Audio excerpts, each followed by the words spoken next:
Olá, pessoal. Hoje eu vou apresentar e comentar um artigo muito importante sobre mortalidade por doenças cardiovasculares no Brasil e na região metropolitana de São Paulo. Tem por título Mortalidade por doenças cardiovasculares no Brasil e na região metropolitana de São Paulo, atualização 2011 de Antônio de Pádua Mansur e Desidério Favarato, publicado pelo Instituto do Coração da USP. As doenças cardiovasculares, também chamadas de DCV, são as principais causas de morte tanto em homens quanto em mulheres no Brasil.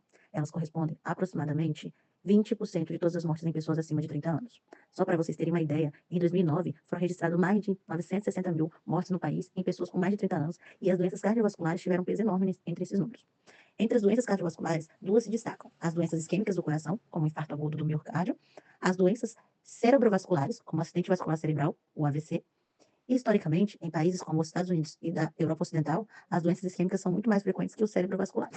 No entanto, no Brasil, a situação foi diferente. Por muito tempo, as doenças cerebrovasculares foram ainda mais prevalentes que as cardíacas. Apesar disso, desde a década de 1990, já vinha sendo observada uma tendência de queda da mortalidade cardiovascular, em parte pelo maior acesso à saúde, melhorias no diagnóstico, nos tratamentos e nas políticas públicas. O artigo em questão buscou atualizar esses dados entre 1990 e 2009, analisando em especial o Brasil como um todo e a região metropolitana de São Paulo, que é altamente urbanizada e com mais de 20 milhões de habitantes. O objetivo do estudo central foi avaliar as tendências de mortalidade por doenças cardiovasculares, doenças isquêmicas do coração e doenças cerebrovasculares, tanto no Brasil quanto na região metropolitana de São Paulo, no período de 1990 a 2009. Para isso, os pesquisadores utilizaram dados do Ministério da Saúde disponíveis no DataSUS e dados populacionais do IBGE.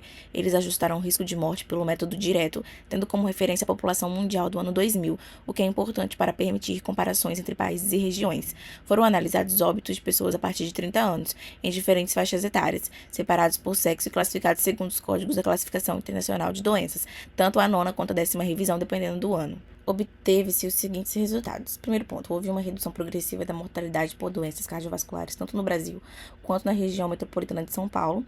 Essa queda foi significativa para homens e mulheres e em todas as faixas etárias analisadas. O segundo ponto, quando analisamos separadamente, tanto as doenças isquêmicas do coração quanto as doenças cerebrovasculares apresentaram redução importante. Terceiro ponto, a redução foi mais acentuada na região de São Paulo do que no Brasil todo. Nas doenças isquêmicas, por exemplo, a queda foi de 36,2%. Nos homens, na região metropolitana de São Paulo, contra 23,3% no Brasil, e de 44,5% nas mulheres da RMSP, contra 29,5% no Brasil. Já nas doenças cerebrovasculares, a redução também foi na RMSP, 42,4% nos homens contra 34,9% no Brasil. Nas mulheres, a queda foi semelhante, em torno de 43% em São Paulo e 36% no Brasil.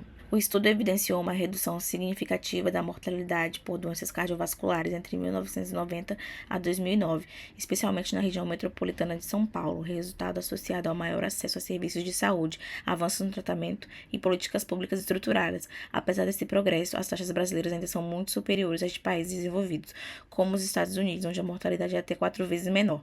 Entre os principais desafios permanecem os fatores de risco, como a hipertensão, que atinge grande parte da população, mas é controlada em apenas 30% dos casos, além do crescimento da obesidade, diabetes e dislipidemia. A urbanização, embora facilite o acesso aos cuidados médicos, também favorece hábitos pouco saudáveis, como o sedentarismo e má alimentação. Outro ponto positivo foi o impacto de políticas públicas como a vacinação contra a gripe em idosos, que ajudou a reduzir complicações respiratórias e, consequentemente, óbitos cardiovasculares. Assim, o período estudado mostra avanços importantes, mas evidencia a necessidade de ampliar estratégias de prevenção e controle dos fatores de risco. O estudo apontou uma redução significativa de mortalidade por doenças cardiovasculares no Brasil entre 1990 e 2009, com destaque para a região metropolitana de São Paulo. No entanto, as taxas nacionais ainda são elevadas em comparação a países desenvolvidos, o que evidencia a necessidade de fortalecer políticas de prevenção, diagnóstico precoce e controle dos fatores de risco, como hipertensão, obesidade, diabetes e tabagismo. Assim, embora haja avanços, as doenças cardiovasculares continuam sendo a principal causa de morte no Brasil, mostrando que ainda há grandes desafios a superar para reduzir seu impacto.